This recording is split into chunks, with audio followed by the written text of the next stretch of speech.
राजस्थान के सीएम अपनी social engineering के लिए जाने जाते हैं।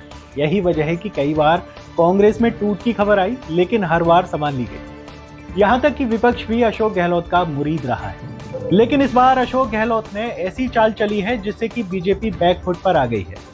एक और पीएम मोदी समेत तमाम बीजेपी के दिग्गज राजस्थान में ताबड़तोड़ सभाएं, रैलियां और रोड शो कर रहे हैं।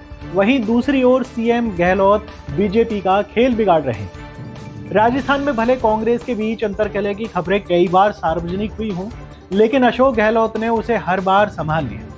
लेकिन इस बार अंतर्कलह की खबरें कांग्रेस से नहीं बल्कि भाजपा के बीच से आ रही हैं, वो भी पूरे चुनावी मौसम में, और इसका कारण भी अशोक गहलोत बन रहे हैं। बीजेपी वैसे तो गुटबाजी या नेताओं की नाराजगी को जल्दी से बाहर नहीं आने देती है, लेकिन इस बार खबरें भले छन छन कर आ रही हों, लेकिन जो भी आ रही है वो भाजपा के लिए परेशानी का सबब बन रही है। सीएम अशोक गहलोत ने खुलासा किया कि भाजपा के अंदर सब कुछ अच्छा नहीं चल रहा है। गहलोत ने कहा कि दूसरे के अंदर झांककर देखने वालों के घर में आग लगी हुई है और वो दूसरों की आग पर हाथ सेकना चाह रहे हैं। गहलोत ने दावा किया कि भाजपा के अंदर वसुंधरा राजे सिंधिया और पीएम मोदी के बीच झगड़ा अब अपने चरम पर है। अशोक गहलोत ने बीजेपी में गुटबाजी को भी हवा दी है। उन्होंने मोदी वसुंधरा राजे के बीच झगड़े की वजह भी बताई। राजस्थान के मुख्यमंत्री अशोक गहलोत ने बीजेपी में गुटबाजी को हवा दे दी है। सीएम गहलोत ने पीएम मोदी और वसुंधरा राजे सिंधिया पर निशाना साधते हुए कहा कि दोनों राजस्थान को बर्बाद करने में तुले हुए हैं। दोनों नेताओं के बीच झगड़ा पुराना चल रहा है, इससे राजस्थान की जनता प्रभावित हुई है।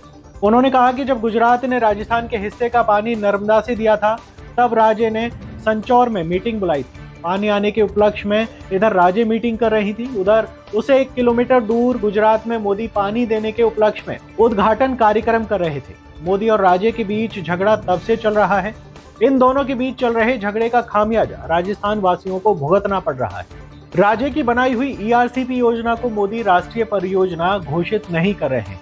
बता दें कि वसुंधरा राजे को इस बार बीजेपी ने सीएम फेस घोषित नहीं किया है। बीजेपी इस बार मोदी के चेहरे पर ही राजस्थान में चुनाव लड़ रही है।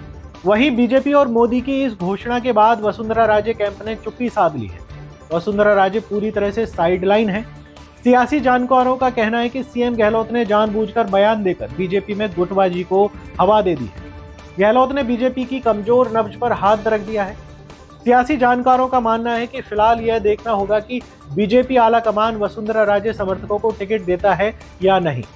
चर्चा है कि वसुंधरा राजे ने दिल्ली में पार्टी नेताओं के साथ बैठक में अपने समर्थकों को पैनल भी दिया है, टिकट देने के लिए पैरवी की है, लेकिन बीजेपी ऐसा करने के मूड में नहीं दिख रही है। वहीं सीएम गहलोत ने कहा कि बीजेपी ने पूरे 5 साल तक सरकार को डिस्टर्ब रखा है। वे हर बार सरकार गिराने की फिराक में रहे।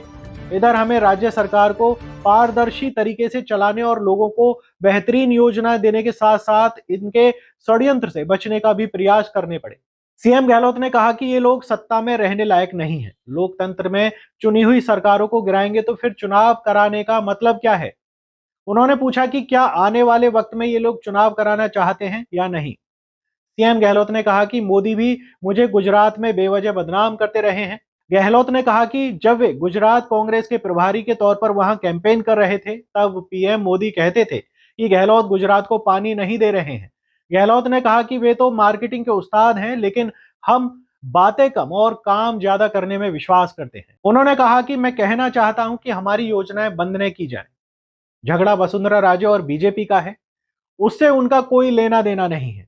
जब हमने योजनाएं बंद नहीं की तो हमारी योजनाएं भी बंद न करें। रिफाइनरी का उद्घाटन सोनिया गांधी ने किया तो उसे क्यों रोका गया। हम चाहते हैं राजस्थान में प्यार, मोहब्बत और शांति से रहें, कोई दंगा फसाद ना हो। बता दें कि चुनावी मौसम में राजस्थान में ताबड़तोड़ योजनाएं राज्य सरकार ला रही है और इसका सीधा फायदा यहां की जनता को मिलता नजर आ रहा है। केंद्र सरकार की नीति आयोग की रिपोर्ट के मुताबिक राजस्थान देश का पहला ऐसा राज्य है जिसकी सभी सरकारी योजनाओं का लाभ हर घर हर वर्ग तक पहुंचा है। वहीं शिक्षा और स्वास्थ्य के मामले में राजस्थान काफी आगे तक पहुंचा है।